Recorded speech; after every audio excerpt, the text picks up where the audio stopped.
മുൻപിൻ നോക്കാത്തവരാണ് കടൽ കൊള്ളക്കാർ. കൈകാര്യം ചെയ്യുമ്പോൾ ഏറെ ശ്രദ്ധ വേണം.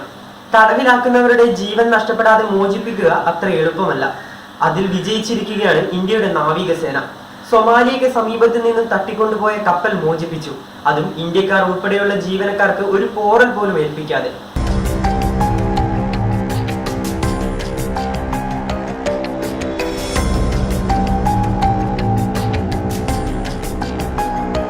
ഈ സൈനിക നടപടി വീണ്ടും ലോക ശ്രദ്ധ ആകർഷിച്ചിരിക്കുകയാണ്. അതിനിടെ രക്ഷാദൗത്യത്തിന്റെ വീഡിയോയും പുറത്തു വന്നു. 15 ഇന്ത്യക്കാർ ഉൾപ്പെടെ 21 ജീവനക്കാരാണ് കടൽ കൊള്ളക്കാർ തട്ടിയെടുത്ത ലൈബീരിയൻ ചരക്ക് കപ്പലായ MV ലില നോർഫോൾക്കിൽ ഉണ്ടായിരുന്നത്. വളരെ തന്ത്രപരമായി ജീവനക്കാരെയും കപ്പലിനെയും ഇന്ത്യൻ നാവികസേനാ കമാൻഡോകൾ മോചിപ്പിക്കുന്ന ദൃശ്യങ്ങൾ പുറത്തുവിട്ടത് നാവികസേന തന്നെയാണ്. ഈ ദൗത്യ വിജയത്തോടൊപ്പം മാർക്കോസ് എന്ന പേരും ലോക ശ്രദ്ധയിലെത്തുന്നു. ദി മറൈൻ കമാൻഡോസ് എന്നതിന്റെ ചുരുക്കപ്പേരാണ് മാർക്കോസ്. ഔദ്യോഗികമായി മറൈൻ കമാൻഡോ ഫോഴ്സ് എന്നാണ് ഇവർ അറിയപ്പെടുന്നത്. ഇന്ത്യൻ നാവികസേനയുടെ പ്രത്യേക ദൗത്യ സംഘമാണ് മാർക്കോസ്.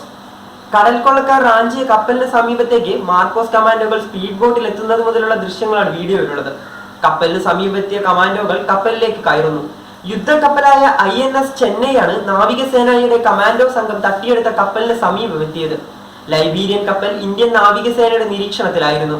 അതിനാൽ കപ്പൽ തട്ടിയെടുത്തെന്ന വിവരം ലഭിച്ചതിന് പിന്നാലെ മറൈൻ കമാൻഡോകൾ ഓപ്പറേഷൻ തുടങ്ങി. കപ്പൽ വിട്ടുപോകാൻ കൊള്ളക്കാർക്ക് കമാൻഡോകൾ ശക്തമായ മുന്നറിയിപ്പ് നൽകിയിരുന്നു. അതോടെ കൊള്ളക്കാർ കപ്പൽ ഉപേക്ഷിച്ചു പോയി. കമാൻഡോകൾ കപ്പലിൽ കയറുമ്പോൾ അതിനുള്ളിൽ കടൽ കൊള്ളക്കാർ ഉണ്ടായിരുന്നില്ല. ഏറ്റവും ദുഷ്കരമായ ഒരു രക്ഷാദൗത്യം വിജയകരമായി പൂർത്തിയാക്കിയ കമാൻഡോകളുടെ ഓപ്പറേഷൻ മികവിന് നിറഞ്ഞ കയ്യടിയാണ് ലഭിക്കുന്നത്. 3 ആഴ്ച മുമ്പും സൊമാലിയൻ കൊള്ളക്കാർ റാഞ്ചിയ കപ്പൽ ഇന്ത്യൻ നാവികസേനയുടെ സഹായത്തോടെ രക്ഷപ്പെടുത്തിയിരുന്നു. കടൽ കൊള്ളക്കാർ വീണ്ടും സജീവമാകുന്ന ആശങ്കയും വർദ്ധിച്ചിട്ടുണ്ട്. കടൽ കൊള്ള കുറഞ്ഞതോടെ വിവിധ നാവികസേനകൾ നിരീക്ഷണത്തിൽ നിന്ന് പിൻവലിഞ്ഞതാണ് കൊള്ളക്കാർ വീണ്ടും സജീവമാകാൻ കാരണം. നാവികസേനയുടെ പരസ്പര സഹകരണം കുറഞ്ഞതും കാരണമായി ചൂണ്ടിക്കാട്ടുന്നുണ്ട്.